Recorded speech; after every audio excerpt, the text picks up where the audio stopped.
Today marks 1254th day sharing lessons I learn and continue to learn with all of you. My hope that these insights will inspire you, support your dreams, help you achieve your goals, and really empower you to become the person that you want to become. And if you want to become the person that you want to become, what you need to do, you need to execute. But execute during good days, during neutral days, and during bad days. And today I want to focus on those bad days, how you execute on the bad days when you potentially feel wrecked, disappointed, shameful, guilty, grieving. There's so many bad days. You're going through adversity, but you still want to execute. Because if you execute only during good days and neutral days, and you waste those bad days, that means that we will be able to achieve only 66% of our true potential, of true success. And a lot of times in those wrecking days, those are most essential days to really develop ourselves into a brand, into a character, into a person that we need to be. And today we'll focus how to execute, how to keep a high performance in those days when you don't feel like doing, how to execute in those days when you feel like shit, when there's nothing going well. And most important part, I think that this is a saying that we have a tendency to say that nothing or everything is going sideways. And we need to understand that there is never everything goes sideways. There is always something that is working. And I think that we need to be intentional, even creating a few things that is actually working, that we're able to really have that, the foundational thing, that anchor in our lives, that no matter what's going on, we have that strong anchor. And I actually believe faith is an amazing thing. Maybe routine is a great thing.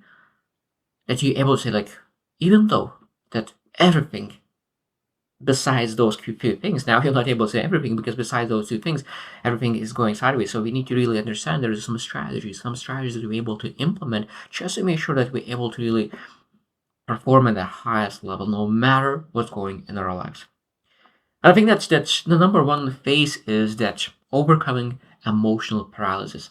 What I mean by that is that a lot of times when you have a massive problem, we start to procrastinate, we start to think, we have anxiety, maybe we feel overwhelmed, and that's not good.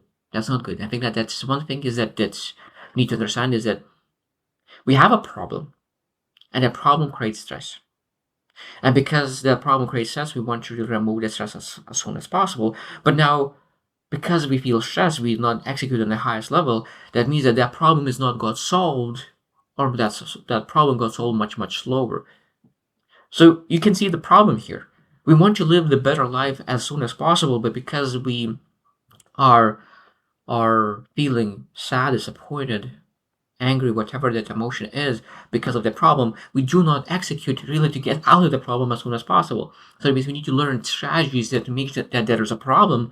We execute sometimes even better. We put ourselves in the best foot, putting gas pedal and really solving the problem as soon as possible. We could get it back to good days as soon as we can.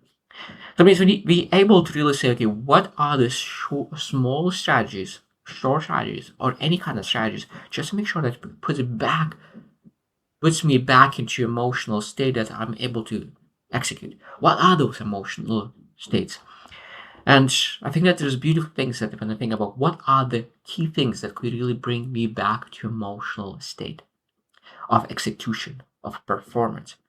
Now, could be gym, going to execute and move and go for a run. Those could be great things. And I think that every single person could really choose the things like what triggers you to move into the highest level. What triggers you? It could be breathing. It could be a really breathing technique to be able to really center yourself. And I think that one of the best things that really helps to really bring people back into emotional states and different states and restart is cold shower for 3 minutes. Or maybe 2 to 5 minutes. And if you've never done that before, it might be 2 minutes, could be quite a lot. But it's a beautiful thing. What I like about cold shower is that when you're really fighting for survival, you're not thinking about the problem.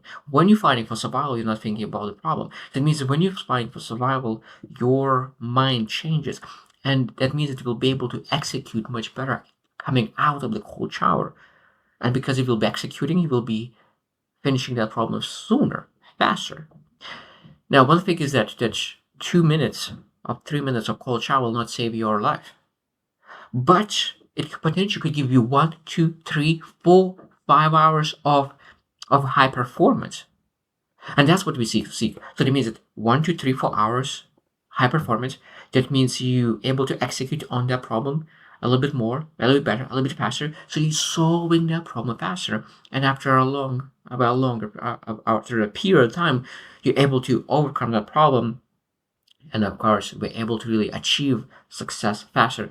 Because I love that saying that the longer you wait, the longer you wait. The longer you wait for taking action, the longer you wait to get results out of it.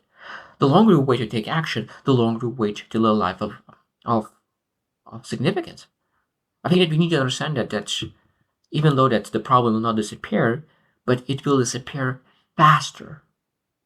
And that's what we're supposed to seek. Sometimes we procrastinate, oh, the problem will be there anyway. Yeah, but if you really focus on that fixing faster, it could be more better because the longer you wait to really focus on that, the longer wait to live a life without that problem. So we need to understand that we need to first really work very hard to ask what triggers me to do a little bit better emotional state, because you don't need to have like that amazing high performance from terrible like shit to super high performer. No, we need to really move from shit to at least a little bit of neutral for at least a couple of hours, because that's what we seek. Because I think that sometimes people have unrealistic expectations of how much they're able to get better in a short period of time regarding the emotional, mental, physical state. Because sometimes it's just minimal improvement will be something that really allows you to have the motivation, and because a small win, a little bit of improvement gives you that dopamine. Oh yeah, I feel a little bit better. That dopamine really moves things forward. Second thing that we need to really focus on is that shifting internal dialogue. That means that there are some kind of patterns that in our mind, and we need to really say that I need to stop this pattern and to reset and change that. And I think that this again, cold shower is a great way to really recharge our brains, the patterns that we say, because I think that's very, very important. Because a lot of times our thoughts lead to our emotions, and our emotions lead to actions and all those things. Because we need to be very, very careful. And I think that we're not able to really remove anything from mind, because sometimes if you were trying to really remove things, it will not work. But what we're able to do is slowly changing the patterns. So when you say something, then I will say this. So when I say this, I will say this. So that means being able to switch every single time and consciously changing that. And something is beautiful that when you consciously changing your mind, when you're consciously changing your patterns, at some point, it might be a month, maybe 2 months, maybe 3 months, maybe 4 months, maybe a year. At some point, it will be unconscious. It's be unconscious, because I used to be quite ungrateful of always seeing negative things. And I was working on my gratefulness, and I was working on my positivity. And at some point, I started to see myself as a positive, grateful person. And every single person is able to do that. If I'm able to do that, that means every single person. It might take a month, it take a week. It depends how positive you are and how grateful are you right now. Maybe you are very, very grateful. That means the change your pattern will take a time. I think that a lot of times, so someone says, "Oh, it took me 21 days to really become grateful or to become one way." Now you're doing that religiously, 21 days, and 21 days you feel the same way. And it doesn't work. I knew it doesn't work. It works. It just works longer for you than the other person, because you've been in a bigger hole than that other person was. I think that is a big, big misconception. Believing that someone else's timing is your timing. So we need to understand that, okay, like if I do the right thing long enough, I will really make things happen. Because and if probably one of you have heard this reframe, but it's very, very important. Reframe things. Perspective is that people say that it happened to me, but probably you've heard it. We need to really reframe and say like it happened for me. So that means that if it happened for me, that means that what I learned, how I could become better. And this is emotional state that could be improved just by having a better perspective. And really taking that ownership and this is again I would love to share one of the best lessons that I learned from my dad when I was a very young individual, and my dad told me to do one thing, and then there's multiple things in the past, but just focus on one thing, and I went to do it, and it was so hard. It was so hard. And I came back to my dad. It's like, it's very hard. Could I really do it tomorrow? Could I do another day? And I really was trying because I was a young, like probably 8 or 10 years old. And I really was trying to say, tomorrow could be a better day. I will feel better tomorrow. Today I'm still feeling very, very tired. And could I do tomorrow? And this is again the lesson that I learned, and it really helped me tremendously in my life. He said that, is this must be done? I said, yes, it must be done. Then he said that means you just need to do it. You just need to do it. And not think about it. I think that a lot of times we need to really take away all the emotions out and just do it. We torture ourselves by thinking, oh, maybe I could do tomorrow. Maybe I could do tomorrow. That thought is torturing us. That means that I think this is very powerful too. When you ask, is this must be done? That means that you take emotions away, take your thoughts away, and just execute without any thought, any doubt, anything. Because when you execute, you finish faster, and then you say, oh, it was quite easy. Because you'll not make it difficult for yourself. Now, I understand that. This is, again, you need to ask question, is this must be done? Because sometimes we able to ask, okay, maybe I'm able to do something more effective and all those coming in place, but something needs to be done, just do it. And this is again what I learned from my dad, and it helped me tremendously. Something just needs to be executed. You take away all the thoughts, all the questions, everything, and just do it. And you move so much faster than majority of people, because majority of people are thinking and feeling while they're doing action. And that's why they are prolonging their own action, their own suffering. So it doesn't matter how you feel, it doesn't matter what you think, what matters is what I do. And I think that is when an athlete or in anywhere, you need to have that skill set to do the things necessary no matter how you feel. And I think that we need to really eliminate all that drama that potentially could be in our heads. Meaning from emotions without them. Meaning is our choice. Next one, we need to really, really lock in that performance mode. So number 3 is like a float state that eliminates resistance. And I think that the most important part about flow state is really being able to really create micro wins. When I was very, very bad, a couple months ago, I was one of the probably worst my physical state, and I decided I don't like where I am right now. That's a red line there. And I said that I need to really get back in a groove of doing great things. And after 2 months now, I'm probably one of the best shapes because I was willing for micro wins. So I went to gym. And what did I do? What did I do in the gym? First time, I went and I did 2 push-ups and I did 2 pull-ups. And I did a couple of the abs. I spent 5 minutes and I left the gym. 5 minutes and I left the gym. Now, after a couple of months, I'm able to execute in the highest level, run 10K in 40 minutes because I was willing to start small.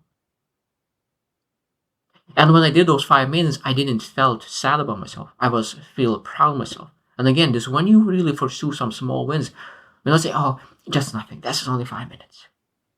No, that's amazing. This is 5 minutes. You didn't have anything. Now you have 5 minutes. We need to learn how to celebrate those small wins, because if you don't celebrate small wins, you will not be able to celebrate some big wins because you will never achieve it. Because what you appreciates. If you appreciate small wins, you will have more wins. This is probably one of the biggest reasons why I was able to achieve such a massive success regarding physical ability in 2 months, because I was celebrating every small improvement, even the smallest. I appreciate it. I feel better. I feel just a little bit better than before. And then you're able to really keep going forward, keep moving forward. And you move from 5 minutes to an hour, moving from 10 pounds dumbbells to 50 pounds dumbbells. I think it's very, very important to understand it. That you build momentum. You build momentum and you build motivation through that. Number 4 is, I think that we need to understand how to trigger a high performance mindset. And I think that there's a lot of different things, and every single person is different. It might be that some kind of music. some kind of motivational video, some kind of meditation. What are triggering you? Maybe even wearing something. Maybe you have some favorite shirt, maybe some favorite t-shirt, maybe some favorite uniform. What is that triggers you? Again, this is being aware, really trying to do different things. I think that we need to really adopt that positive, good ego that I'm doing the best right now. And I think that's for me. I love some few t-shirts. So when I go to a gym, I have a few t-shirts that really makes me feel that I'm in shape. Even and really creates a feeling that I want to exercise. I want to really good in this t-shirt. And I think that's again every single person could even going outside. Some people just don't want to wear anything. So I know that when I used to feel low, I could potentially choose the pants that does represent how I feel. Maybe we want to really wear something that could really make us feel and trigger us to feel a little bit better, just a little bit better. Because when I said we don't go from feeling super shitty to feeling enormous well. We just want to really just a little bit improvement how we feel, just to make sure that we're able next day to feel. Today we feel 1 from 10. Tomorrow I want to feel 1.5 from 10. Maybe then 1.75 from 10. And then 1.9 from 10. And then 2 from 10. And then a lot of times what happens is 2.2, 2.5, 2.6, 2.7, 2.9, 3.1, and at some point it will be 5.5, and then from 5.5 to 7, it will be like, again, this is growth, compounding. And I think it's very, very important to understand that it doesn't matter how small your improvements are at the beginning, because those will start to compound, and a lot of times that curve will happen in emotional state as well. Number 5, we need to understand that we need to manage energy like elite athletes. So that means it doesn't matter what you do, we need to really manage ourselves like athletes. Athletes are not able to work 90 minutes and then 4 hours. I think the most important part is that sometimes people work 4 hours straight and then they take a break for 2 hours. Imagine if you do take 15 minutes break every 1 hour and a half. That means potentially you will do in those 4 hours 2 breaks, 15 minutes. You will hydrate, you reflect, you refresh, recharge. You will actually do much more than really working 4 hours straight and then taking 2 hours break. I think it's very, very important to understand how I execute the best. And those hydration, that recharge, small short recharge is proved that are much, much more effective than working 4 hours straight without any breaks and then not having any water. Unless you're able to work in those 4 hours and really having some kind of, still you need to have some breaks to make sure that you're able to execute in the highest level, because we want to make sure that we are keeping ourselves in that high performance. Because people get themselves in a high performance and they could destroy the high performance by overworking without taking themselves breaks, necessary breaks.